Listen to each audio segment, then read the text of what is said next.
ප්‍රදේශවාසී සද්ධා බුද්ධ සම්පන්න පින්වතුනි,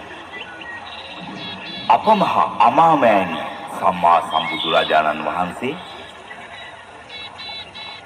සාරා සංකේය කල්ප ලක්ෂයක් මුළුල්ලේ පාරමිතා දම් පුරා පැමිණ බෝධි රුක්ෂයන් පාමුල දසමාර සේනාව පරාජයට පත්කොට ලෝතුරු සම්මා සම්බුද්ධත්වයට පත්වීමෙන් අනතුරුව අසම සම මහා කාරුණිකයාණන් වහන්සේ බෝමැඩ ආසන්නයේ සත්සතිය ගත කළසේක.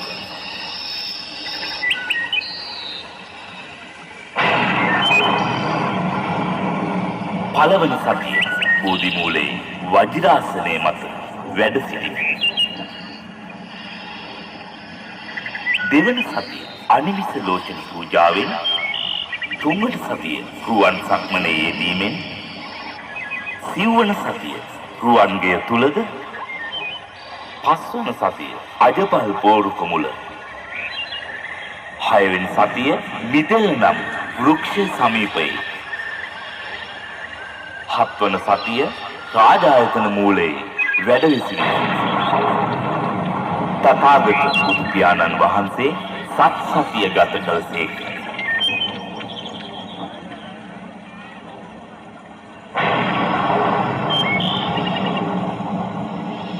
තුන් ලෝකයටම අග්‍ර වූ සම්මා සම්බුදුරජාණන් වහන්සේ හයවන සතියේ මුචලින්ද නම් විල අසල, මිදෙල්ල නම් වෘක්ෂය අසලට වැඩම කොට හයවන සතිය ගත කරන අතර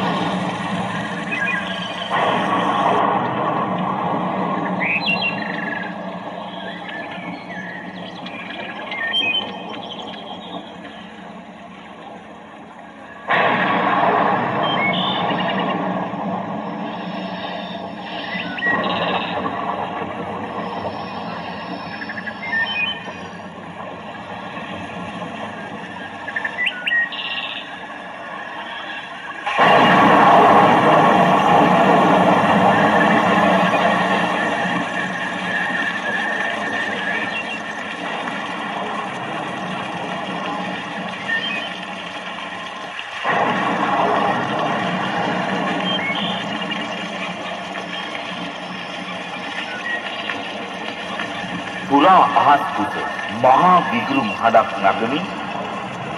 නොසිතූ පරිද්දේ අකල් වැස්සක් වැටෙන්නට විය. වැසි වතුර පොළොවට වැටෙන්නට මත්තෙන් මුචලින්ද නම් විලෙහි උන් මහානුභා සම්පන්න මුචලින්ද නාගරාජයා තම භවනින් නික්ම ලෝතුරු බුදුරජාණන් වහන්සේගේ ශ්‍රී සම්බුද්ධ ශරීරය දරණ වලින් වටකොට අධික සීතල බුදුරජාණන් වහන්සේ නොදැනෙනසේ, අධික උෂ්ණය බුදු සිරුරට නොදැනෙනසේ, රුධිරය උරාබොන නැසි මදුරුවන් රිදවි නොදැනෙනසේ, මුචලින්ද නාගරාජයා මහත් වූ අභිෂ්ඨානයේ බුදුරජාණන් වහන්සේගේ ශීර්ෂය මුදුනින් පෙන ගොබය චක්‍රයක්සේ ඔසවා ගන්නා ලදී. ලෝතුරු බුදුරජාණන් වහන්සේ වෙනුවෙන් සිදු කළා වූ මේ උත්තරීතර පුණ්‍ය කර්මය හේතුවෙන් මුචලින්ද නාගරාජයා තිරිසන් ආත්ම භවයෙන් මිදී දිව්‍ය ලෝකය, මනුෂ්‍ය ලෝකය තුල ජන්මලාභය ලබන්නට මහත් වූ ආනිසංසය සිදු කරගන්නේ.